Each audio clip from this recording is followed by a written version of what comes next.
Okay students, last class में हम लोगों ने कंसंट्रेशन के बारे में बात की और आज का हमारा टॉपिक है सोल्यूबिलिटी। राइट। देखिए, नाम से बहुत कुछ अंदाजा आ जाता है बहुत सारे टॉपिक्स का। सोल्यूबिलिटी शब्द पर जाने से पहले एक शब्द को समझ लीजिए, दैट इज सोल्यूबल। और हर स्टूडेंट बता सकता है सर सोल्यूबल को तो हम समझते हैं कि कौन चीज किस में घुलेगा।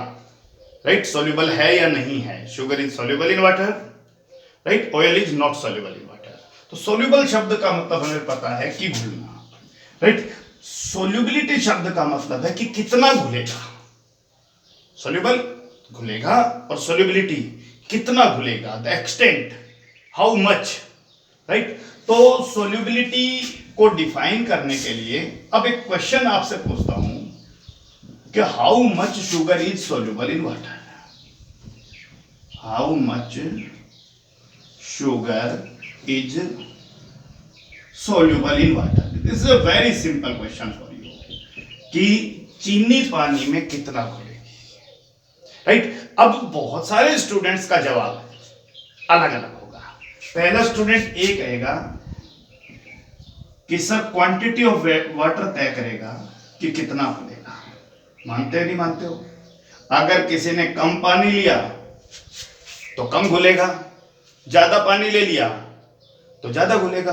तो इसमें तो कोई डाउट नहीं है, सबको पता है। सर वाटर की क्वांटिटी बताइए आप हमें फिक्स करके, पहली चीज। बी स्टूडेंट ये कहेगा कि सर टेम्परेचर भी एक इंपॉर्टेंट रोल अदा करेगा कि अगर ठंडे पानी में घोलोगे लो टेम्परेचर पर तो कम घुलेगा, और अगर आपने गर्म पानी में घोला हाई टेम्परेचर पर ज्यादा घुलेगा। हमारे पास एक कॉमन एक्सपीरियंस है कि चाशनी अगर बनाना है शुगर से तो फिर आपको पानी को गर्म करना पड़ेगा। सीधा सा मामला है कि अगर बहुत ज्यादा शुगर डिसॉल्व करना है तो फिर टेम्परेचर को राइज करना पड़ेगा। तो सीधा सा मतलब ये आता है भाई कि इस तरह के क्वेश्चन जेन्युइन क्वेश्चन नहीं हो सकते हैं, क्योंकि इनमें बहुत सारे डाटा जो है वो क्लियर नहीं है। राइट, अब इस क्वेश्चन को हम लोग चेंज करते हैं और क्वेश्चन को चेंज करते हैं, how much sugar is soluble in 100 gram water. How much? 100 gram water. Quantity of water is fixed at given temperature. अब क्वेश्चन पहले की तुलना में ऑथेंटिक हो गया है। अब अगर मान लीजिए 10 स्टूडेंट इस एक्सपेरिमेंट को अपने घर पे परफॉर्म करते हैं and all have to take the same quantity of water, right, and all the students perform this simple demonstration at a fixed temperature, so their result, how much sugar, their result will be same. उन सबका result भी क्या होगा? Same होगा। so this is defined as the solubility. right, आप क्योंकि sugar dissolve कर रहे हो वाटर के अंदर, सो क्वेश्चन है कि define solubility of solid in liquid. This is solid, this is liquid. So solubility of solid in liquid is defined as how much solid is soluble in 100 gram water at a given temperature. Right? How much का मतलब maximum. और आप एक बात समझिए, maximum शब्द जहां आता है वहां रिवर्सेबल प्रोसेस में इक्विलिब्रियम पॉइंट की ओर इशारा होता है। जब भी कोई प्रोसेस रिवर्सेबल है और अगर किसी ने मैक्सिमम कहा उसी गिवन कंडीशन में, तो सीधा सा मतलब है वो पॉइंट किसको इशारा करता है? इक्विलिब्रियम को इशारा करता है। तो पहला प्रश्न solubility of solid in liquid कि 100 ग्राम सॉल्वेंट में गिवन टेम्परेचर पर मैक्सिमम कितना सॉल्यूट डिसॉल्व हो सकता है, उसे ही उस सॉल्यूट की उस सॉल्वेंट में सोल्यूबिलिटी कहेंगे। अब सॉल्यूट चेंज कर दीजिए, शुगर की जगह NaCl ले लीजिए, कुछ और सोल्यूबिलिटी होगी। ठीक है, कोई और थर्ड सोल्यूट ले लीजिए, उसकी सोल्यूबिलिटी कुछ और होगी। तो सोल्यूट चेंज करते रहिए, आपकी सोल्यूबिलिटी चेंज होती रहेगी। आप सॉल्वेंट चेंज कर दीजिए भाई, तो भी सोल्यूबिलिटी चेंज होती रहेगी। तो एक जनरल डेफिनेशन दिया गया सोल्यूबिलिटी का। राइट, और अगर कॉमन डेफिनेशन के ऊपर बात करें तो गिवन अमाउंट ऑफ सॉल्वेंट में गिवन टेम्परेचर पर मैक्सिमम कितना सॉल्यूट डिसॉल्व हो सकता है, उस पर्टिकुलर सॉल्यूट की उस सॉल्वेंट में सोल्यूबिलिटी। समझ लो ध्यान से, पर्टिकुलर सॉल्यूट की किसी पर्टिकुलर सॉल्वेंट में सोल्यूबिलिटी। तो हमारे सिलेबस में सोल्यूबिलिटी को लेकर दो ही टॉपिक हैं। पहला है solubility of solid in liquid और दूसरा है solubility of gas in liquid. Two topics के अंडर हम लोग बात करेंगे। पहला है solubility of solid in liquid and the second topic is solubility of gas in liquid. इन दो पॉइंट्स पे बात करेंगे, वन बाय वन करेंगे। क्लियर? तो पहले हम बात करते हैं किसके बारे में, सॉलिड इन लिक्विड के बारे में। So let's take a simple example, और वही जो अभी हमने लिया था। We have take some water into a beaker. हमने एक बीकर के अंदर कुछ वाटर लिया। Clear point? अब प्रश्न आता है कि भाई वाटर लिया और इस वाटर के अंदर हमने क्या ऐड किया, स्मॉल अमाउंट में शुगर ऐड किया। We all know sugar is soluble in water. Sugar पानी में सॉल्युबल है, राइट? और शुगर धीरे धीरे पानी में घुलना शुरू हो जाएगी। क्लियर है? जैसे जैसे आप शुगर डालते जाओगे, शुगर धीरे धीरे पानी में घुलना शुरू हो जाएगी, और इस प्रोसेस को आप केमिस्ट्री में डिसोल्यूशन कहते हो। घुल जाना, डिसोल्यूशन, राइट? लेकिन जैसे जैसे आप लोग और ज्यादा शुगर डालते जाओगे, और ज्यादा शुगर डालते जाओगे, तो हमारा कॉमन एक्सपीरियंस है कि एक समय ऐसा आएगा जब और ज्यादा शुगर उस सॉल्वेंट में, उस कंडीशन में डिसॉल्व नहीं होगी। ऐसा तो आएगा ही आएगा। यानी आपसे कहे कि भाई आप घर में और करके देखिए, आप लोग कि पानी ले लीजिए और उसमें आप डिसॉल्व करते जाइए, आप घुलना बंद हो गई है, अब इससे ज्यादा नहीं घुल रही है। लेकिन केमिस्ट्री के पॉइंट ऑफ व्यू से अगर आप देखो तो ऐसा स्टेज कभी नहीं आता है कि सॉल्यूट सॉल्वेंट में डिसॉल्व होना बंद हो जाए, वो भी तब जब कोई प्रोसेस रिवर्सेबल हो। समझिए ध्यान से, यहां रिवर्सेबल का क्या मामला है।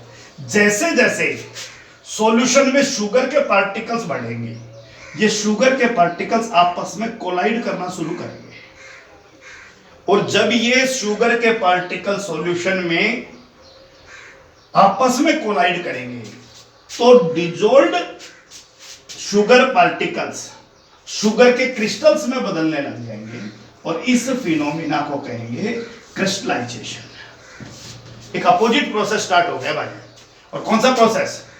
क्रिस्टलाइजेशन। यानी क्या हो रहा है अब स्टेज के ऊपर, शुगर वाटर में डिसॉल्व हो रही है, डिसोल्यूशन, और डिसॉल्व्ड शुगर सॉलिड शुगर के फॉर्म में अपना क्रिस्टल भी बना रही है। लेकिन इनिशियली डिसोल्यूशन का रेट ज्यादा होता है और क्रिस्टलाइजेशन का रेट कम होता है। जैसे जैसे आप शुगर को डिसॉल्व करते जाओगे, आप देखते जाइए शुगर के पार्टिकल बढ़ते जाएंगे, तो क्या बढ़ता जाएगा? क्रिस्टलाइजेशन बढ़ता जाएगा। क्लियर हो गया? और वन स्टेज इज रीच्ड, एक ऐसा समय आएगा जब रेट ऑफ डिसोल्यूशन, क्लियर हो गया? और मैं यहां पहले क्रिस्टलाइजेशन लिख देता हूं क्योंकि ये बाद में शुरू हुआ था। Rate of crystallisation is equal to rate of dissolution. यही तो आपका क्या पॉइंट है? Equilibrium point. इक्विलिब्रियम पॉइंट कब होता है? जब दो रिवर्सेबल रिएक्शन जो दोनों अपोजिट डायरेक्शन में हो रही हो, उनकी रेट इक्वल हो जाएगी। जिस डायरेक्शन में रिएक्शन फॉरवर्ड हो रहा हो, उसी डायरेक्शन में रिएक्शन बैकवर्ड होने लग जाए। तो यहां पर क्या हुआ कि जब डिसॉल्व करते जा रहे थे, शुरू में डिसोल्यूशन हुआ, फिर धीरे धीरे थोड़ी देर बाद क्या शुरू हो गया? क्रिस्टलाइजेशन शुरू हो गया, राइट? और जब क्रिस्टलाइजेशन शुरू हुआ तो फिर शुगर के पार्टिकल जैसे जैसे बढ़ने लगे, क्रिस्टलाइजेशन का रेट बढ़ा, राइट? और एक समय ऐसा आया जब क्रिस्टलाइजेशन का रेट डिसोल्यूशन के रेट के इक्वल हो गया। उसी समय आप इक्विलिब्रियम कहते हो, और उसी समय आप ये कहते हो कि मैक्सिमम सॉल्यूट उस गिवन कंडीशन में सॉल्वेंट में डिसॉल्व हो चुका है। अब आप कंडीशन चेंज कीजिए। कंडीशन चेंज करने के बहुत सारी मेथड्स हैं। आप लोग सॉल्वेंट का अमाउंट चेंज कर दीजिए, आप लोग टेम्परेचर चेंज कर दीजिए, फिर सॉल्युबिलिटी चेंज हो जाएगी। क्लियर हो गया? उसके बारे में बात नहीं कर रहे, गिवन सेट ऑफ कंडीशंस पे बात कर रहे हैं। Solubility clear? दो तीन बहुत जनरल टर्म्स के बारे में और पढ़ा है। पहला टर्म हमने पढ़ा है अनसैचुरेटेड सॉल्यूशन, राइट? जब तक आपका सॉल्यूट सॉल्वेंट में डिसॉल्व हो रहा था, राइट, तब तक आपका सॉल्यूशन अनसैचुरेटेड सॉल्यूशन कहलाएगा। यानी ये वो स्टेज है जब डिसोल्यूशन का रेट क्रिस्टलाइजेशन के रेट से ज्यादा है। डिसोल्यूशन ज्यादा हो रहा है, क्रिस्टलाइजेशन कम हो रहा है until that point, उस पॉइंट तक, बिल्कुल उस आखिरी बिंदु तक, जब तक डिसोल्यूशन का रेट क्रिस्टलाइजेशन के रेट के इक्वल ना हो जाए, उससे पहले तक सॉल्यूशन क्या कहलाएगा? अनसैचुरेटेड। घुलता रहेगा, कम घुले ज्यादा घुले। लेकिन जैसे ही डिसोल्यूशन का रेट और क्रिस्टलाइजेशन का रेट इक्वल हो जाए, हम अपने सॉल्यूशन को क्या कहेंगे? सैचुरेटेड सॉल्यूशन कहेंगे। सो 4-5 छोटी छोटी डेफिनेशन है। सोल्यूबिलिटी को कैसे डिफाइन करोगे? राइट, डिसोल्यूशन किसे कहते हैं, क्रिस्टलाइजेशन किसे कहते हैं, अनसैचुरेटेड सॉल्यूशन किसे कहते हैं, सैचुरेटेड सॉल्यूशन कहते हैं। आपको पता होना चाहिए अनसैचुरेटेड सॉल्यूशन में डिसोल्यूशन का रेट ज्यादा है किससे? क्रिस्टलाइजेशन के। और जब सैचुरेटेड सॉल्यूशन हो जाता है, तब क्रिस्टलाइजेशन और डिसोल्यूशन दोनों का रेट क्या हो जाता है? इक्वल हो जाता है। That is very simple point. Okay, चलिए अब हमारा क्वेश्चन आता है, what are the factors affecting solubility of solid in liquid. किसी भी सॉलिड की लिक्विड में सोल्यूबिलिटी को अफेक्ट करने वाले फैक्टर्स कौन कौन से हैं? राइट, तो बहुत इंपॉर्टेंट पॉइंट है, factors affecting solubility of solid in liquids. उन फैक्टर्स पे बात करेंगे। Right, so the first factor is temperature. Right, अब जनरली जब हम सोचते हैं ना कि भाई टेम्परेचर बढ़ेगा तो सोल्यूबिलिटी पर क्या फर्क पड़ेगा, तो हमारे दिमाग में आता है टेम्परेचर बढ़ेगा तो सोल्यूबिलिटी बढ़ेगी। ज्यादा टेम्परेचर पर हम जैसे शुगर सिरप का, चाशनी का एग्जांपल लेके चले थे, तो फिर क्लियर सा पॉइंट हमारे दिमाग में आ गया था कि भाई ज्यादा टेम्परेचर पर ही चाशनी बन पा रहा था। राइट, लेकिन आप ध्यान से देखिए कि टेम्परेचर के इफेक्ट को हम कैसे समझेंगे। टॉपिक है effect of temperature. Effect of temperature decide करने के लिए हमें यह देखना पड़ेगा कि टेम्परेचर के हिसाब से जो डिसोल्यूशन प्रोसेस है उसका नेचर कैसा है। अगर डिसोल्यूशन प्रोसेस एक्सोथर्मिक है, क्योंकि रिवर्सेबल है और एक्सोथर्मिक है, अगर डिसोल्यूशन प्रोसेस एंडोथर्मिक है, राइट, और डिसोल्यूशन प्रोसेस में टेम्परेचर चेंज नहीं हो रहा, उस पर अलग से बात करेंगे। क्लियर हो गया?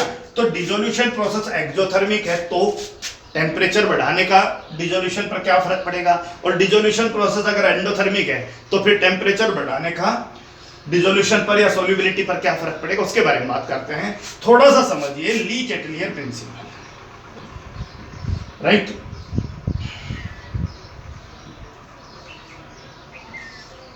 ओके, ली चैटलियर प्रिंसिपल ने बिल्कुल सिंपली डिफाइन किया था कि टेम्परेचर अगर इंक्रीज होगा तो इक्विलिब्रियम जो है वो एंडो की तरफ शिफ्ट हो जाएगा। याद कीजिए, यहां बिल्कुल हम उसके समरी फॉर्म को लिख रहे हैं। टेम्परेचर अगर इंक्रीज होगा तो इक्विलिब्रियम शिफ्ट हो जाएगा किसकी तरफ? टुवर्ड्स एंडोथर्मिक की तरफ। राइट, यानी टेम्परेचर का बढ़ना किसको फेवर करता है? उस प्रोसेस को फेवर करता है जो नेचर में क्या है? एंडोथर्मिक है। राइट, प्रेशर इंक्रीज अगर हो गया, क्योंकि अभी आप गैस के बारे में बात करोगे तो आपको इसको जरूरत पड़ेगा, इक्विलिब्रियम शिफ्ट हो जाएगा towards laser number of moles, यानी रिएक्शन उस तरफ होने लग जाएगी जिधर क्या है?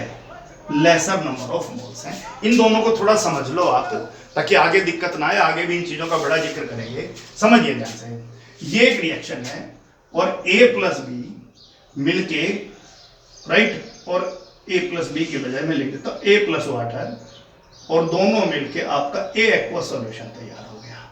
राइट, और रिएक्शन में रिलीज हुई क्या? हीट। एक स्टेज ऐसा आया जब रिएक्शन में इक्विलिब्रियम अटेन हो गया। राइट, सो इक्विलिब्रियम अटेन हो गया तो आप रिवर्सेबल कंडीशन लगा सकते हो, कोई दिक्कत नहीं है। ठीक है भाई, अब आप एक बात समझने की कोशिश कीजिए कि ये प्रोसेस हो रही है रिलीज ऑफ हीट के साथ। राइट, और हम टेम्परेचर बढ़ाकर इंक्रीज करके इस रिएक्शन को हीट प्रोवाइड करा रहे हैं। रिएक्शन हीट रिलीज कर रही है और हम टेम्परेचर बढ़ाकर इसको हीट प्रोवाइड करा रहे हैं। इसका मतलब जो इस रिएक्शन में हो रहा है उस रिएक्शन को हम क्या कर रहे हैं? अपोज कर रहे हैं। दोबारा से समझिए, ये पूरा रिएक्शन जब हो रहा है तो हीट रिलीज हो रही है और हम टेम्परेचर बढ़ाकर क्या कर रहे हैं? हीट प्रोवाइड करा रहे हैं। वो हीट रिलीज कर रही है, हम हीट प्रोवाइड करा रहे हैं, यानी जो वहां हो रहा है उसको हम क्या कर रहे हैं? अपोज कर रहे हैं, पूरा सा प्रोसेस है, सीधा सा मामला है। इसका मतलब टेम्परेचर का बढ़ना इस प्रोसेस को अपोज करेगा। लेकिन अगर यही reaction A plus H2O plus heat endo है और A एक्वस बन गया, इसकी वजह B ले लेते, कोई बात नहीं है। प्रोसेस एंडोथर्मिक है, हीट यूज होगा, टेम्परेचर बढ़ाकर आप लोग उसको हीट प्रोवाइड करा रहे हो, रिएक्शन को हीट चाहिए, आप हीट दे रहे हो, तो जो प्रोसेस में हो रहा है ना, आप उस प्रोसेस को फेवर कर रहे हो। तो टेम्परेचर का बढ़ना किसको फेवर करता है, दिमाग में फिट बिठा लीजिए, एंडो को फेवर करता है, एक्सो को अपोज करता है। इसका मतलब ये हुआ भाई कि अगर डिसोल्यूशन प्रोसेस एक्सोथर्मिक है, if dissolution process is exothermic, so increase temperature decrease solubility. Am I right? Right. और रीजन कोई तुमसे पूछे तो आप no need to write any reason, according to Le Chatelier principle. Reason आपको पता होना चाहिए, रीजन पता होना बहुत ज्यादा जरूरी है, इसको दिमाग फिट बिठा लीजिए। तो एक बात मैं रिपीट भी कर रहा हूं कि लीच एंड क्लियर प्रिंसिपल को आप अच्छे से पढ़ लीजिए। That is one of the most important topic which is frequently used in physical chemistry, right. बहुत बार यूज होता है ये, क्योंकि जहां टेम्परेचर का चेंज होना है। क्लियर हो गया? तो टेम्परेचर के बढ़ने पर सोल्यूबिलिटी डिक्रीज हो सकती है। और अगर डिसोल्यूशन प्रोसेस एंडोथर्मिक है तो फिर क्या होगा, फिर हम लिखेंगे भाई इंक्रीज टेम्परेचर इंक्रीज सोल्यूबिलिटी, क्योंकि हमें पता है क्या होगा, एंडोथर्मिक को फेवर करेगा कौन, टेम्परेचर को इंक्रीज करना, ठीक है। और that is again according to Le Chatelier principle. Point is clear? So the question is, what is the effect of solubility of, what is the effect of temperature on solubility of solid in liquid, right? Solid in liquid. So if the dissolution process is exothermic, increase temperature, decrease solubility. If dissolution process is endothermic, increase temperature, increase solubility. और कई solution ऐसे होते हैं भाई जहां solubility variable result देती है। तो ये पॉइंट क्लियर है भाई, बहुत अच्छे से समझिए, दिमाग में फिट बिठा लीजिए कि dissolution process solid in liquid का बात हो रही है, टेम्परेचर का क्या इफेक्ट होगा। तो हमने कहा भाई अगर डिसोल्यूशन प्रोसेस एक्सोथर्मिक है तो टेम्परेचर इंक्रीज होने पर सॉल्युबिलिटी डिक्रीज होगी, अगर डिसोल्यूशन प्रोसेस एंडोथर्मिक है तो टेम्परेचर इंक्रीज होने पर सॉल्युबिलिटी इंक्रीज होगी। That is very simple part. इसके बाद बात आती है भाई कि sodium sulphate Na2SO4 dot NH, हम लोग इसकी सॉल्युबिलिटी के बारे में थोड़ा बात करते हैं, राइट। एक्सपेरिमेंटल रिजल्ट ये कह रहा है भाई कि टेम्परेचर इंक्रीज करने पर this is solubility and this is temperature. जैसे जैसे टेम्परेचर बढ़ेगा पहले सॉल्युबिलिटी बढ़ेगी और फिर घटेगी। इसका मतलब टेम्परेचर बढ़ा तो सॉल्युबिलिटी भी बढ़ी, बोलो बढ़ी या नहीं बढ़ी। लेकिन फिर टेम्परेचर उसके बाद बढ़ा तो सॉल्युबिलिटी फिर डिक्रीज होना शुरू हो गई। ऐसा तब होगा भाई जब आपका सोडियम सल्फेट डेकाहाइड्रेट अपने नेचर को चेंज करेगा, क्योंकि टेम्परेचर चेंज होने पर ये जो वाटर ऑफ क्रिस्टलाइजेशन है इसमें डिफरेंस आएगा। सो Na2SO4 10H2O जैसे ही अनहाइड्रस हो जाएगा, नेचर चेंज होगा, वो वैसे ही डिफरेंट रिजल्ट शो करेगा। और आपको पता होना चाहिए दोनों सेम कंपोनेंट नहीं है, ये दोनों डिफरेंट कंपोनेंट है। इसको समझने के लिए आप लोग अपनी प्रीवियस नॉलेज चेक कीजिए कि ये दोनों भी सेम कंपोनेंट नहीं है। This is calcium sulphate dihydrate, this is gypsum, and the calcium sulphate hemihydrate, it is plaster of Paris. Both are different components, so the number of crystals of water attached है तो फिर उनका nature भी अलग हो जाता है। तो इस नेचर के अंदर सॉल्युबिलिटी टेम्परेचर बढ़ने पर बढ़ी, इस नेचर के अंदर सॉल्युबिलिटी घटी। तो बहुत सारे सॉल्यूशन ऐसे आते हैं जहां वेरिएबल रिजल्ट आता है, सॉल्युबिलिटी बढ़ती भी है और घटती भी। इसको भी ध्यान रखिएगा। This temperature is called the transition temperature, जहां पर सॉल्युबिलिटी बढ़ते बढ़ते घटने लगी है। तो पॉइंट क्लियर है। टॉपिक क्या चल रहा था भाई हमारा? टॉपिक चल रहा था factors affecting solubility of solid in liquid. Factors affecting solubility of solid in liquid. पहला हमने इफेक्ट ऑफ टेम्परेचर बात किया और 3 रिजल्ट निकल कर सामने आए और तीनों रिजल्ट क्या कहते हैं भाई, अगर डिसोल्यूशन प्रोसेस एक्सोथर्मिक है तो फिर टेम्परेचर इंक्रीज होगा तो सॉल्युबिलिटी डिक्रीज होगी। जवाब कोई पूछे तो ली चैटलियर प्रिंसिपल की तरफ इशारा कर देना, वो जाने, राइट।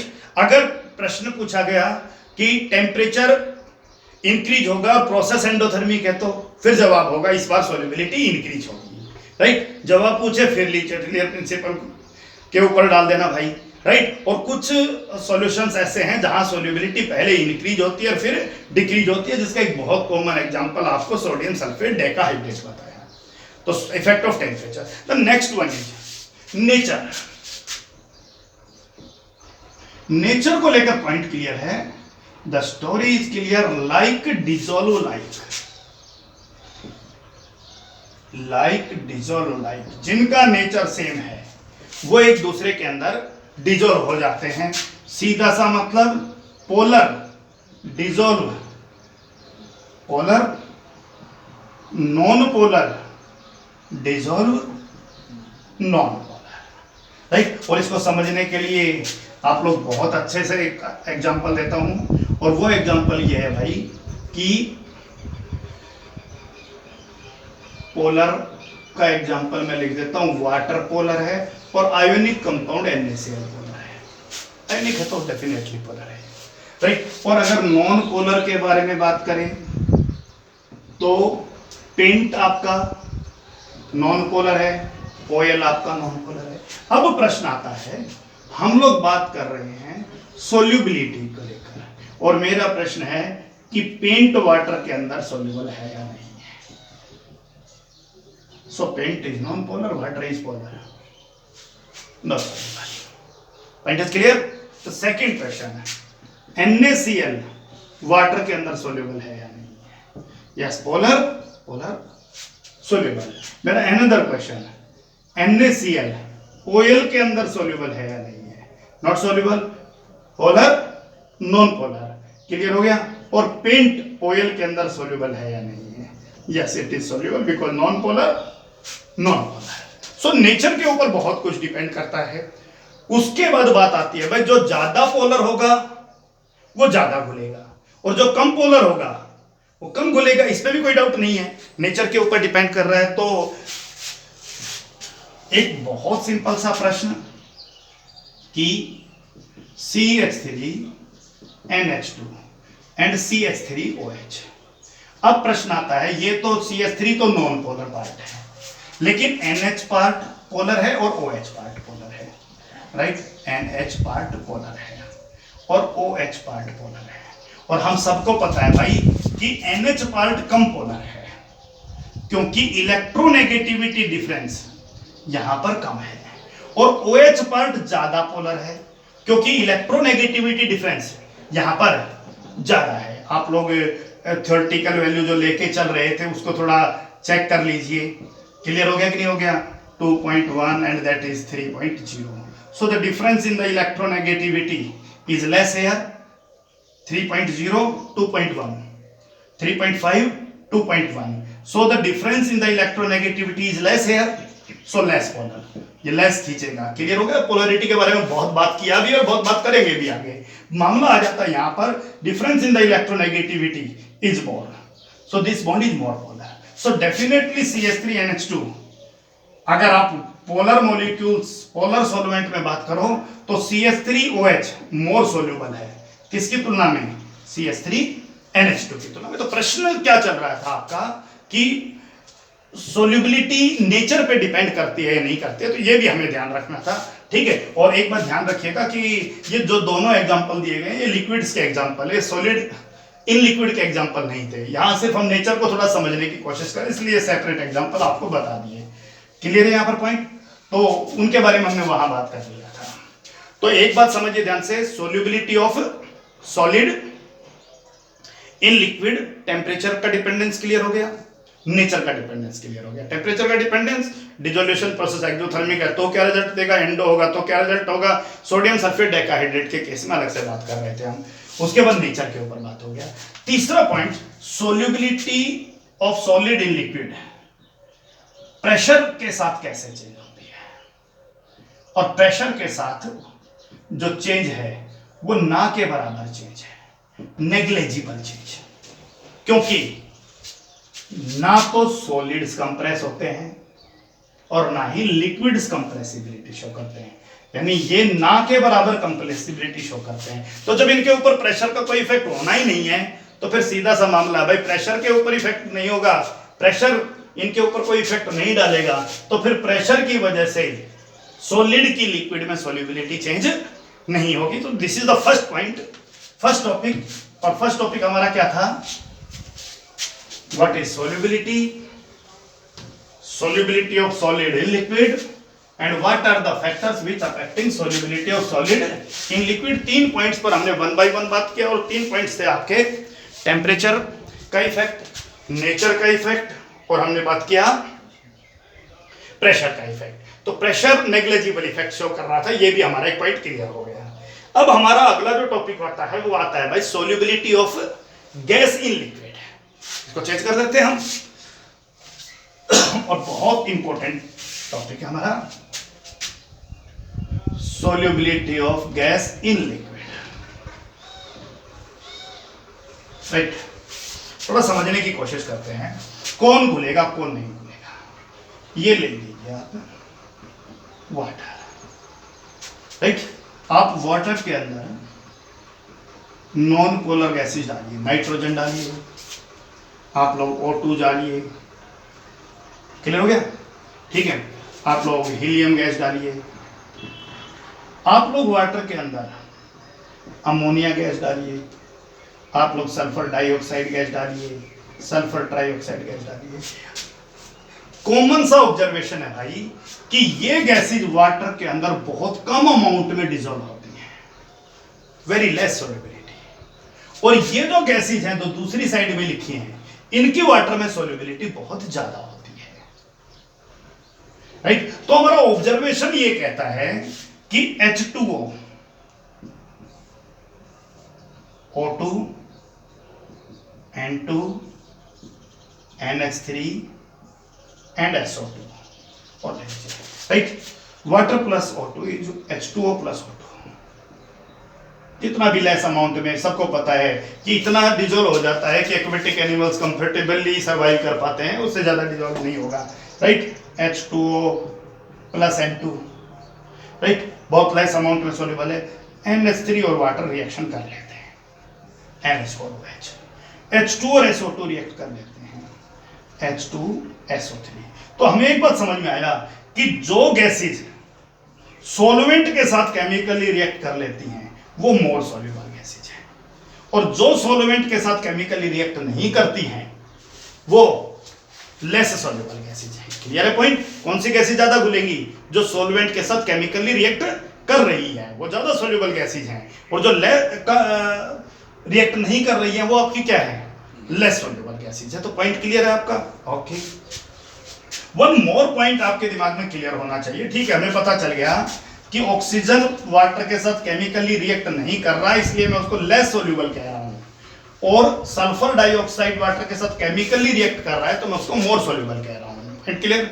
अब मामला आता है भाई क्रिटिकल टेम्परेचर का, राइट, एंड क्रिटिकल टेम्परेचर आप लोग सरफेस में भी बात करके आए हो। क्रिटिकल टेम्परेचर हम सबको पता है भाई, बार बार समझाने की जरूरत नहीं है। More critical temperature means more gas is liquefiable. जितना क्रिटिकल टेम्परेचर किसी गैस का ज्यादा होगा उतनी ही वो गैस ज्यादा लिक्विफाई कर पाएगी, राइट। मान लीजिए एक गैस ए है और एक गैस बी है, क्रिटिकल टेम्परेचर गैस ए का 400 केल्विन और गैस बी का 600 केल्विन है।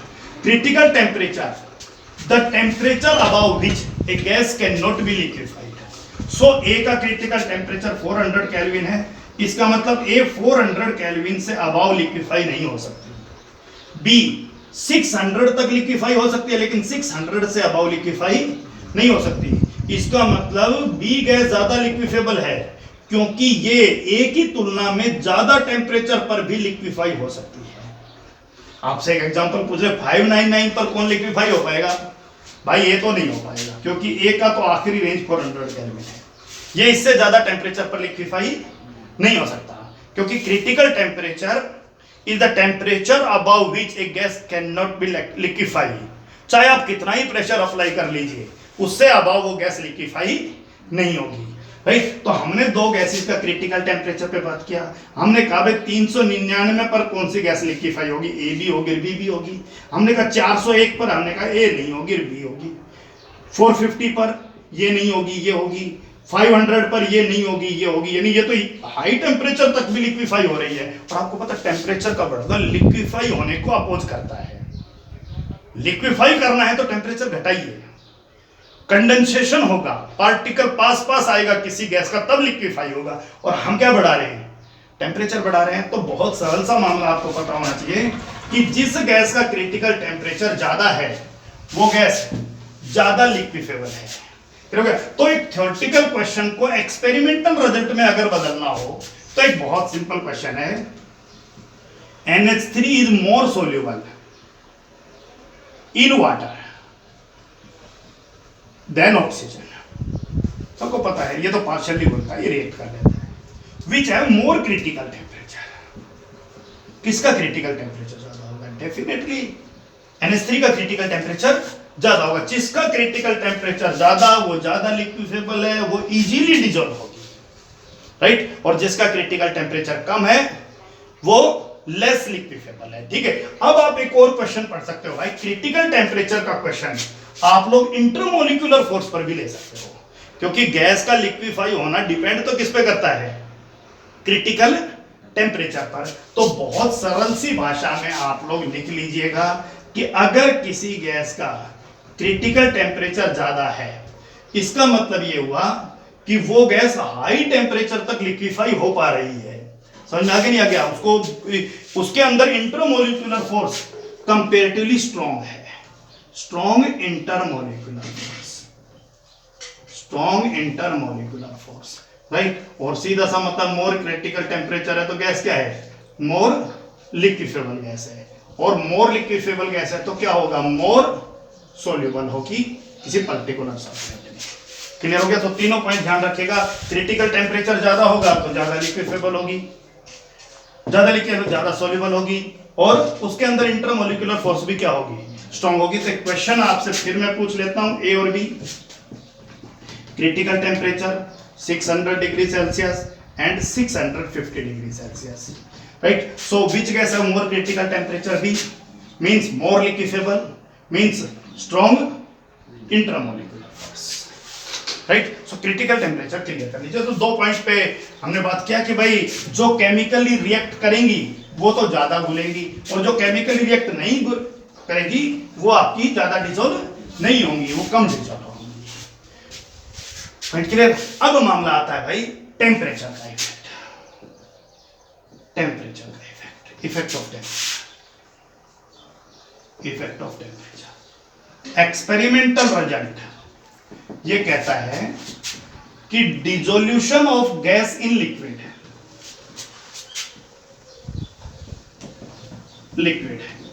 Is exothermic. तो ठीक है भाई, गैस इन लिक्विड का डिसोल्यूशन एक्सोथर्मिक है, तो फिर मामला क्लियर ही है कि टेम्परेचर अगर इंक्रीज करोगे तो सोल्यूबिलिटी डिक्रीज होगी। और किसने कहा ऐसा? लीचेट प्रिंसिपल ने कहा। एक्सो है तो अपोज करेगा। राइट, और अगर थ्योरेटिकल एक्सप्लेन करना चाहो तो आप सबको पता है भाई, टेम्परेचर बढ़ाओगे तो लिक्विड की काइनेटिक एनर्जी बढ़ेगी, और काइनेटिक एनर्जी बढ़ेगी तो लिक्विड के मॉलिक्यूल गैस के मॉलिक्यूल को उतना इजीली होल्ड नहीं कर पाएंगे। गैस के मॉलिक्यूल की भी काइनेटिक एनर्जी बढ़ेगी, वो डिसॉल्व भी अगर होंगे तो इजीली एस्केप होके बाहर चले जाएंगे।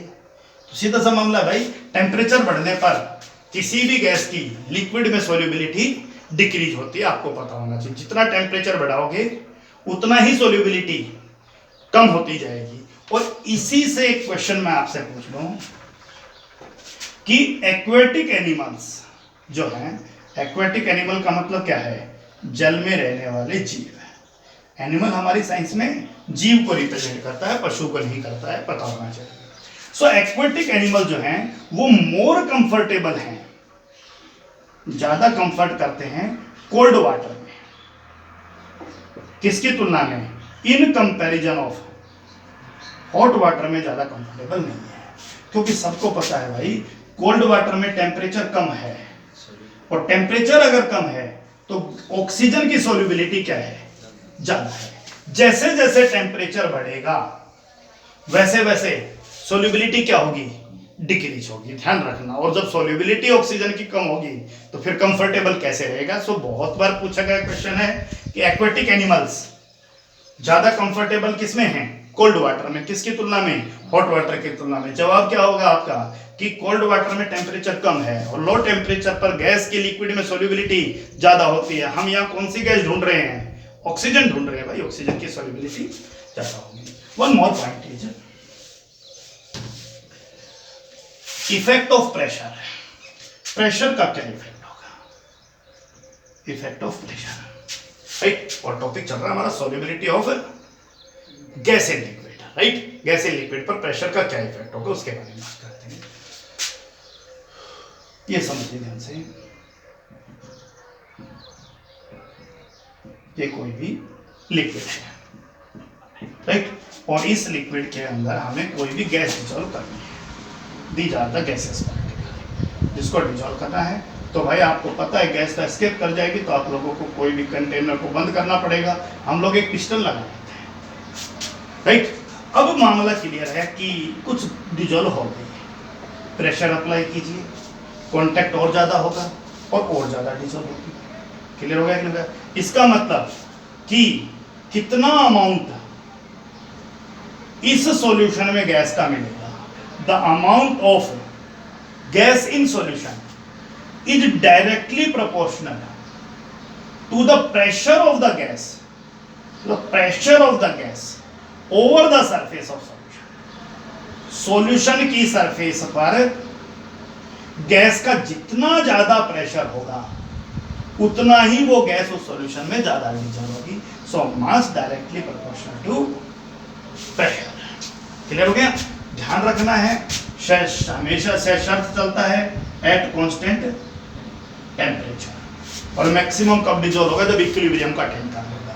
समझ में गया? तो at a given temperature, right, the amount of a gas in liquid is directly proportional to the pressure of gas over the surface of liquid. Liquid की सरफेस पर गैस का जितना प्रेशर ज्यादा होगा उतना ही वो गैस उस लिक्विड में ज्यादा डिसॉल्व होगी।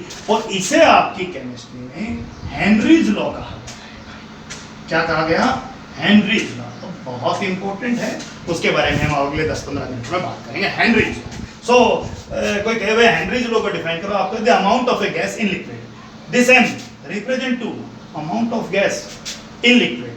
किस पे डिपेंड कर रहा है भाई? प्रेशर बढ़ा दे तो आपको जी अमाउंट बढ़ जाएगा, और प्रेशर बढ़ा दे तो और अमाउंट बढ़ जाएगा। So amount of a gas in liquid, right, is directly proportional to the pressure of gas over the surface of liquid. Liquid की सरफेस पर गैस का प्रेशर जितना ज्यादा होगा उतना ही गैस ज्यादा डिसॉल्व होगा। So m is equal to k। k is constant of proportionality, right, and p is pressure, right. दूसरे टर्म में अगर डिफाइन करें कि गैस का मोल फ्रैक्शन, सबको पता है भाई, जब सॉल्यूशन लिक्विड प्योर था तो लिक्विड का ही मोल फ्रैक्शन 1 था, लेकिन जैसे जैसे इसमें गैस आती गई दूसरे का भी मोल फ्रैक्शन बढ़ता गया। तो ये मोल फ्रैक्शन जो है ये किस पे डिपेंड कर रहा है? ये भी प्रेशर पे डिपेंड कर रहा है। So mole fraction of a gas in liquid, किसी भी गैस का लिक्विड में मोल फ्रैक्शन किस पे डिपेंड कर रहा है? उस गैस के ऊपर, सॉरी, उस लिक्विड के ऊपर गैस के प्रेशर पे डिपेंड कर रहा है। This is another definition of Henry's law, but this is the Henry's law in terms of mole fraction. This is general definition of Henry's law and this is Henry's law in terms of mole fraction. Paper में बहुत बार पूछा गया है कि define Henry's law in terms of mole fraction. So आप कहोगे भाई the mole fraction of a gas in liquid is directly proportional to the pressure of gas over the surface of liquid। इसको बहुत सिंपली हम लोग define करेंगे। Point clear है? तो इसको जब आप सिंपली डिफाइन करोगे तो अब हमारा हेनरीज लॉ मोल फ्रैक्शन के टर्म में क्या रिजल्ट दे रहा है समझ लीजिए। और हेनरीज लॉ दे रहा है x directly proportional to k। So x is equal to k, तो हम लोग मास वाले में यूज कर सके तो I use k dash equal to p। So x upon k dash is equal to p and 1 upon k dash is equal to kh and this is called Henry's constant. इसे क्या कहा गया? Henry's constant कहा गया भाई।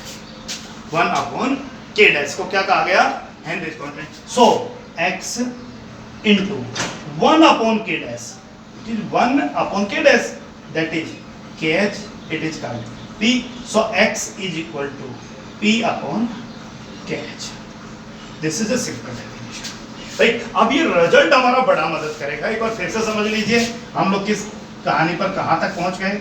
हम लोग पहुंच रहे भाई, मोल fraction of a gas in liquid is directly proportional to the pressure of gas over the surface of liquid. So x directly proportional to p. X is equal to k dash p, right? X upon k dash is equal to p and 1 upon k dash is equal to kh is Henry's constant. So x into kh, that is equal to p. So x is equal to p upon kh. clear है? kh is Henry's constant. अब आ जाता है आपका मामला, और conclusion के तौर पे हम इस सारी चीज को यहां लिख लेते हैं। x directly proportional to p, x is equal to k dash p x upon k dash is equal to p x into k h is equal to p and x is equal to p upon k h। x mole fraction of gas in liquid, p is pressure over the surface of liquid and k is Henry's constant। अब इससे क्या क्या result clear हो रहा है उसको थोड़ा समझने की कोशिश करिए।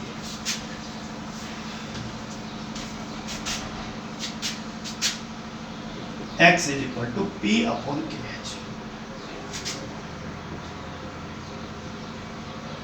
at a given pressure। मान लीजिए कोई प्रेशर गिवन है और गिवन प्रेशर को आप ये कह लीजिए से एटमॉस्फेरिक प्रेशर, यानी एनवायरमेंट पे बात हो रहा है। प्रेशर मान लीजिए कोई गिवन है, ठीक है, ओके। अब आप ध्यान से देखिए कि गिवन प्रेशर के ऊपर हम लोग सोल्यूबिलिटी चेक करें कि अगर KH की वैल्यू मोर होगी तो फिर सीधा सा मामला, KH तो डिनोमिनेटर है तो P अपॉन KH की वैल्यू कम हो जाएगी। इसका मतलब X की वैल्यू लेस हो जाएगी और इसका मतलब गैस जो है वो लेस सॉल्युबल होगी। और अगर किसी कंडीशन में KH की वैल्यू लेस है तो इसका मतलब KH की वैल्यू अगर कम करते गए तो X की वैल्यू क्या होगी? मोर होगी, और X की वैल्यू मोर होगी तो गैस क्या होगा? मोर सॉल्युबल होगा। अब इसको थोड़ा टेम्परेचर से जोड़ के देखिए। आप बताइए भाई, गैस मोर सॉल्युबल कब होगी? जब टेम्परेचर लो होगा। तो किसी भी गिवन गैस के लिए, फॉर ए गिवन गैस, किसी भी गिवन गैस के लिए इन ए पर्टिकुलर सॉल्वेंट, और किसी भी पर्टिकुलर सॉल्वेंट में कोई भी गिवन गैस है पर्टिकुलर सॉल्वेंट, मान के चलिए हम लोग O2 इन वाटर पे बात कर रहे हैं, राइट। अब ऑक्सीजन पानी में कौन से कंडीशन में मोर सॉल्युबल है? सीधा सा मतलब है जहां पर टेम्परेचर क्या होगा? लो टेम्परेचर होगा। टेम्परेचर लो होगा तो सबको पता है गैस ज्यादा घुलेगी, गैस ज्यादा घुलेगी तो मोल फ्रैक्शन भी ज्यादा होगा, मोल फ्रैक्शन ज्यादा होगा तो KH का वैल्यू कम होगा। बहुत बार क्वेश्चन घुमाया जाता, इतना तो घूमेगा सीबीएसई में, इतना तो आप लोग दिमाग में समझ लीजिए कि पूछ लेगा भाई कि लो टेम्परेचर पर KH का वैल्यू कम होता है या ज्यादा होता है, X का वैल्यू कम होता है या ज्यादा होता है, गैस कम सोल्यूबल है या ज्यादा सोल्यूबल है। तो उसको एक बार अच्छे से समझ लीजिए, सारा मामला उसी पे चल रहा है, क्लियर है पॉइंट। और वही बात यहाँ पर है कि oxygen in water, gas less soluble है क्योंकि आप प्रेशर को तो सेम लेके चले, प्रेशर तो आपने एटमॉस्फेरिक प्रेशर ले लिया है, ठीक है। तो अब टेम्परेचर का इफेक्ट आप समझ रहे हो, तो फिर मामला आ गया लेस सोल्यूबल है, तो इसका मतलब क्या होगा? लेस सोल्यूबल तो कब होती है? जब आपका हाई टेम्परेचर है, राइट। टेम्परेचर ज्यादा होगा तो गैस कम घुलेगी, गैस कम घुलेगी, X की वैल्यू लेस होगी, x की वैल्यू लेस होगी तो KH की वैल्यू ज्यादा है। वहां भी आपको पता है कि सेम प्रेशर के लिए x इनवर्सली प्रोपोर्शनल कर रहा है किसके, KH के। So this is another important point, इसके बारे में हमने बात किया। अब हमारा अगला टॉपिक आता है भाई, तो बहुत अच्छे से बात कीजिए। हेनरीज लॉ को लेकर भी बहुत सारे क्वेश्चंस बनते हैं कि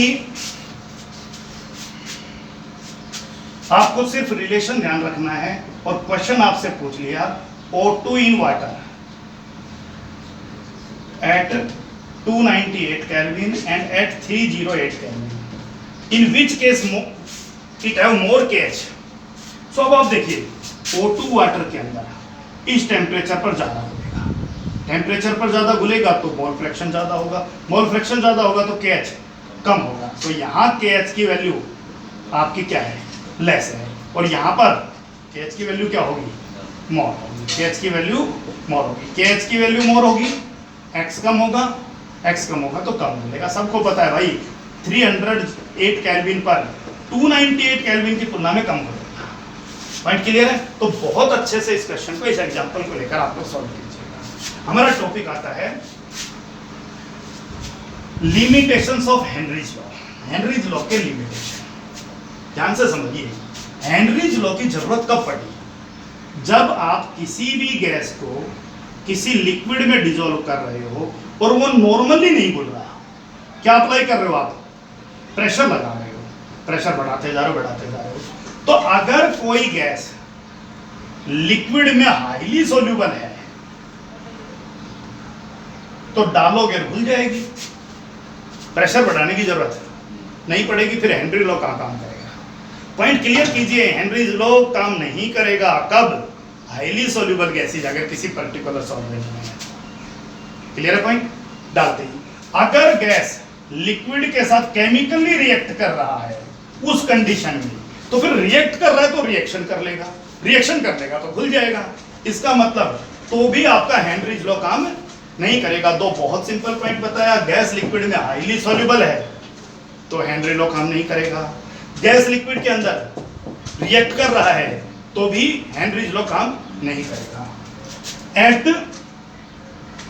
लो टेम्परेचर, अब आप देखिए, आप गैस इन लिक्विड पे बात कर रहे हो और टेम्परेचर आपने लो कर लिया, तो लो टेम्परेचर के ऊपर आप यूं भी समझने की कोशिश करो कि फिजिकल स्टेट चेंज होगा, गैस कंडेंसेशन शुरू कर देगा, लिक्विड में बदलेगा, लिक्विड फ्रीज होना शुरू कर देगा, तो फिर जो गैस इन लिक्विड का कॉन्सेप्ट है वो खत्म हो जाएगा।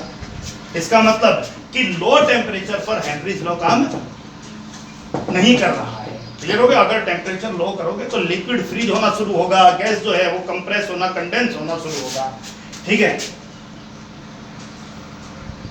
एट हाई प्रेशर, जब प्रेशर बहुत ज्यादा हाई है तो मामला वही है, गैस इन लिक्विड। फिर क्या होगा, हाई प्रेशर है तो गैस जो है वो कंडेंस होकर किस फॉर्म में बदलेगा, लिक्विड फॉर्म में बदलेगा, लिक्विड फॉर्म के अंदर बदलेगा तो फिर सीधा सा मामला है, हेनरीज लॉ यहां भी काम, हेनरीज लॉ वहां काम करेगा जहां एक का फिजिकल स्टेट गैस हो और एक का फिजिकल स्टेट लिक्विड हो।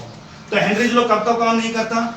हेनरीज लॉ अगर गैस हाईली सोल्यूबल है तो काम नहीं करेगा, गैस सॉल्वेंट के साथ केमिकली रिएक्ट कर रहा है तो काम नहीं करेगा, लो टेम्परेचर पर एप्लीकेबल नहीं है, हाई प्रेशर पर भी एप्लीकेबल नहीं है। This is the limitation of Henry's law. इसके बाद बात आता है भाई, हेनरीज लॉ के लिमिटेशन के बाद applications of Henry's law. Henry's law के क्या क्या फायदे हैं? Application, right? आप एक बार देखिए कि मान लीजिए ये कोई भी हिली रीजन है और ये यहां पर आप लोग पहाड़ पर बैठे हो, आप हो या फिर हमारे भोले बाबा, और ये आप नीचे के रीजन में हो, आप लोग बोले जाते हो। क्लियर है? सो अब प्रश्न आता है कि यहां पर प्रेशर लो है, एटमॉस्फेरिक प्रेशर लो है, मानते हो? लो एटमॉस्फेरिक प्रेशर है, बोलो मानते हो नहीं मानते हो? नहीं, यहां पर हाई एटमॉस्फेरिक प्रेशर है। ये देखिए, ये है atmospheric, this is atmosphere, right? तो एटमॉस्फेयर कहां ज्यादा है? यहां ज्यादा है उसकी तुलना में। सो यहां पर हाई एटमॉस्फेरिक प्रेशर है और यहां पर लो एटमॉस्फेरिक प्रेशर है, लो एटमॉस्फेरिक प्रेशर। ऑक्सीजन गैस हमने हेनरीज लॉ पढ़ा है, जहां प्रेशर ज्यादा होगा वहां ब्लड में ज्यादा डिजोल्व होगी। तो इसका मतलब कि यहां O2 in blood less soluble है। क्लियर हो गया। और जब ब्लड में हीमोग्लोबिन में ऑक्सीजन डिजोल्व होती है, जब ब्लड में ऑक्सीजन की कमी हो जाए तो ऐसे कंडीशन में जो डिजीज हो जाता है उसे एनोक्सिया कहते हैं। The peoples living in hilly regions suffering from a disease called anoxia due to less atmospheric pressure, less oxygen in blood. कोई पूछे एनोक्सिया क्या है? ऑक्सीजन में ब्लड में ऑक्सीजन की कमी का हो जाना। और ब्लड में ऑक्सीजन की कमी कहाँ होती है? हिली रीजन्स में होती है। क्यों होती है? क्योंकि वहां पर एटमॉस्फेरिक प्रेशर कम है। तो उस कम प्रेशर पर ऑक्सीजन गैस ब्लड में उतना ज्यादा डिसॉल्व नहीं होगी। यहां पर आपका प्रॉपर एटमॉस्फेरिक प्रेशर है तो ऑक्सीजन ब्लड के अंदर सफिशिएंट अमाउंट में डिसॉल्व हो जाएगा। ठीक है। One more example, carbonated drinks. CO2 normally water में बहुत कम होता है, ध्यान रखिए, बहुत ज्यादा सोल्यूबल नहीं है नॉर्मल कंडीशन में। लेकिन अगर हमने प्रेशर क्या लगा दिया, हाई प्रेशर, तो CO2 वाटर में डिसॉल्व हो जाता है।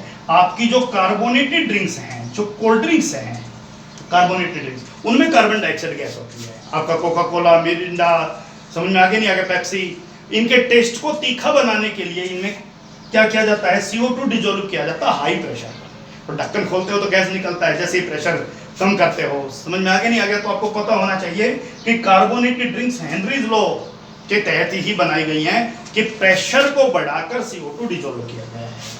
And one more application of Henry's law, तो आप ध्यान रखना कि जो लोग हिली रीजन्स पे रहते हैं उनके ब्लड में ऑक्सीजन की कमी हो जाती है क्योंकि वहां एटमॉस्फेरिक प्रेशर कम है। और डिजीज जो क्यूज होगी उसका नाम क्या है? एनोक्सिया है। राइट। कार्बोनेटेड ड्रिंक्स तैयार की गई हैं, राइट, क्या बढ़ाकर? प्रेशर बढ़ाकर। क्या डिसॉल्व किया गया? CO2 गैस डिसॉल्व किया गया। That is another application of Henry's law. आप नॉर्मली जो एयर लेते हो, आप लोग नॉर्मली जिस एयर को ले रहे हो आप, right, and that air is oxygen and nitrogen in majority, और लगभग 20.9% के करीब ऑक्सीजन है और 78% के करीब आपका नाइट्रोजन है, ये है। और इस एटमॉस्फेरिक प्रेशर पर हमारे ब्लड के अंदर, हीमोग्लोबिन के अंदर ऑक्सीजन डिसॉल्व हो जाता है और नाइट्रोजन डिसॉल्व नहीं होता। ये आपको पता होना चाहिए। क्लियर है? हम जब सांस लेते हैं तो सारी गैस अंदर ले जाते हैं, लेकिन लंग्स के बाद हीमोग्लोबिन केवल उसमें से ऑक्सीजन को डिसॉल्व कर लेता है, बाकी सारी गैसेज सांस जब आप छोड़ते हो फूंक के साथ वो वापस आ जाती है। और हमें पता होना चाहिए कि जब आप इनहेल करते हो तो आप, हमारे इनहेलेशन के दौरान नाइट्रोजन आपका 78% के करीब है, ऑक्सीजन आपका 21% के करीब है और CO2 हमारा 0.03% के करीब है। क्लियर हो गया? लेकिन जब आप एक्सहेलेशन करोगे, सांस छोड़ोगे, तो सारा नाइट्रोजन वापस 78%, ऑक्सीजन का अमाउंट कम हो जाएगा 17%। ध्यान रखना कि जब आप सांस छोड़ते हो तो भी आप 17% ऑक्सीजन छोड़ रहे हो और CO2 का अमाउंट बढ़ जाएगा, दैट इज अप्रोक्सीमेट 4%। सो सांस छोड़ना, दैट इज कॉल्ड फूंक। फूंक जब मारते हो ना, फूंक मारना समझ रहे हो ना आप? सो पूछे कि what is the composition of फूंक, फूंक का कंपोजिशन क्या है? So that is nitrogen 78%, 17% oxygen and 4% CO2। तो क्लियर हो गया? अब क्या होता है भाई कि जो डाइवर्स होते हैं, डीप सी डाइवर्स, वो अगर ये डाइवर है मान लीजिए, और ये आपका डाइव करके इसको डीप सी में जाना है, ये मान लीजिए यहाँ पर इस कंडीशन में डाइव लगाया है और ये यहाँ नीचे पहुंच गया है। अब ध्यान से समझिएगा, अभी ऊपर है तो इसके ब्लड में ऑक्सीजन डिसॉल्व हो जाएगा, नाइट्रोजन डिसॉल्व नहीं होगा। जब ये नीचे आएगा तो इसके ब्लड में ऑक्सीजन भी डिसॉल्व हो जाएगा और नाइट्रोजन भी डिसॉल्व हो जाएगा। राइट। नाइट्रोजन वैसे कोई प्रॉब्लम नहीं करता है क्योंकि एक इनर्ट गैस है, ट्रिपल बॉन्ड है नाइट्रोजन नाइट्रोजन के बीच में, तो इतना जल्दी रिएक्ट नहीं करता है किसी भी चीज के। लोगे यहां तक कोई दिक्कत नहीं है। लेकिन जब ये व्यक्ति ऊपर की तरफ आएगा वापिस, सो प्रेशर घटेगा, प्रेशर घटेगा तो कौन सी गैस बाहर निकलेगी? N2, क्योंकि तो हाई प्रेशर पर ही डिजोल्व हुई थी। और ये जब N2 बाहर निकलेगी तो ध्यान दीजिए, ये N2 इस जो कैपिलरी है उस कैपिलरीज में बाकी ब्लड फ्लो कर रहा है और उस कैपिलरीज में से इस तरीके से बाहर निकलेगी, क्योंकि अब वो डिजोल्व नहीं रही, अब वो यहां बाहर निकल गई। अब ध्यान से समझना कि जब वो बाहर निकलने की कोशिश करेगी तो उसके पास और कोई रास्ता नहीं है, क्योंकि उसका साइज बड़ा है, वो कैपिलरीज की वॉल के अंदर से नहीं निकल सकती, उसे कैपिलरीज में से ही निकलना पड़ेगा। जब वो कैपिलरीज में से निकलेगी तो वो बबल्स बनाएगी, बबल बनाएगी तो ब्लड का जो फ्लो है वो रिस्ट्रिक्ट होगा, और ये बड़ी पेनफुल कंडीशन होती है उस डाइवर के लिए। बहुत बार ऐसे केसेस में डाइवर की डेथ भी हो जाती है। आप ध्यान से समझिए इस कंडीशन में क्या हुआ। क्लियर हुआ? दोबारा से समझने की कोशिश करो क्या हुआ है यहां पर। ये देखिए, ये हमारा एक कंडीशन है, सी वाटर है मान लीजिए, और यहां पर डाइवर आपका अपर सरफेस पर है और यहां डाइवर आपका लोअर सरफेस पर है। राइट? यहां पर ऑक्सीजन डिजोल्व हो जाएगी, नाइट्रोजन डिजोल्व नहीं होगी। जब डाइवर नीचे पहुंचेगा ऑक्सीजन भी डिजोल्व हो जाएगी, नाइट्रोजन भी डिजोल्व हो जाएगी, कोई प्रॉब्लम नहीं है। राइट? अब मामला आता है भाई, क्लियर है? यहां ऑक्सीजन डिजोल्व, नाइट्रोजन डिजोल्व नहीं होगी। यहां प्रेशर बढ़ते ही, हाई प्रेशर है, यहां ऑक्सीजन भी डिजोल्व, नाइट्रोजन भी। जब ये डाइवर ऊपर की तरफ आएगा तो प्रेशर घटेगा, प्रेशर घटेगा तो क्या होगा? जो N2 है वो बाहर निकलना शुरू होगी। अब N2 की प्रॉब्लम क्या है भाई? N2 ये कैपिलरी है और पहले ये डिजोल्व थी, तब तक तो कोई दिक्कत नहीं था, लेकिन जब ये अनडिजोल्व ने बाहर निकलना शुरू किया तो इसने क्या बना दिए? बबल्स बना दिए, जिससे किसका फ्लो रिस्ट्रिक्ट हुआ? ब्लड का फ्लो रिस्ट्रिक्ट हुआ। तो ये कंडीशन बड़ी पेनफुल कंडीशन है इस डाइवर के लिए।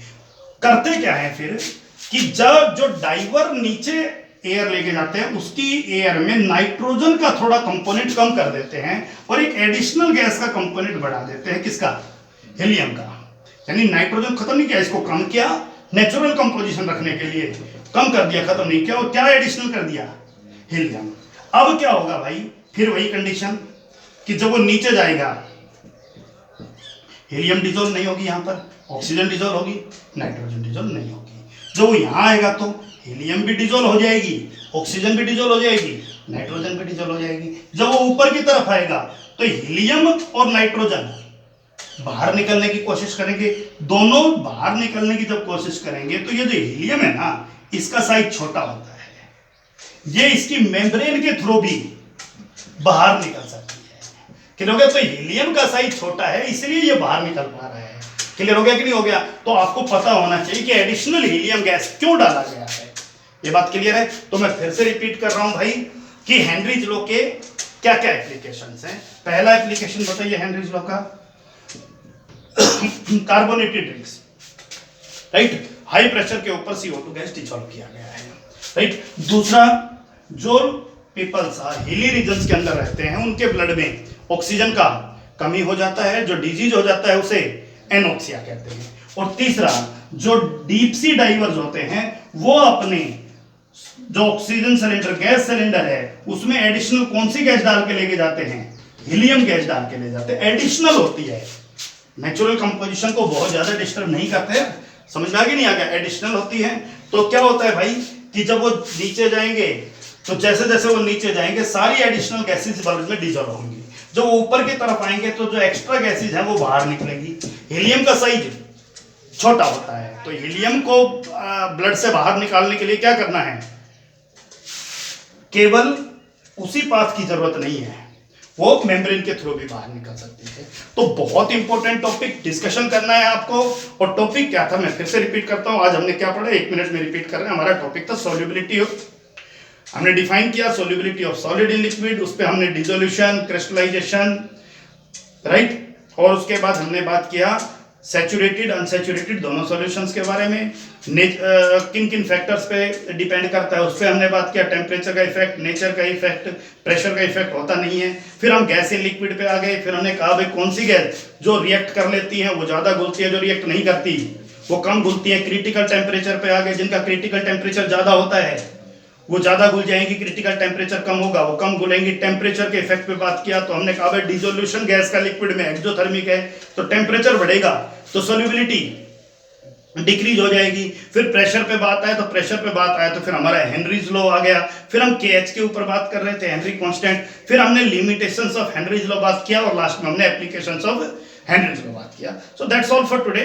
क्लियर हो गया कि नहीं हो गया? उसके बाद अब नेक्स्ट टॉपिक पढ़ेंगे, थोड़े से इसके छोटे छोटे न्यूमेरिकल्स हैं नेक्स्ट क्लास में, उनके बारे में बात करेंगे हेनरीज लॉ के ऊपर। So that's all for today.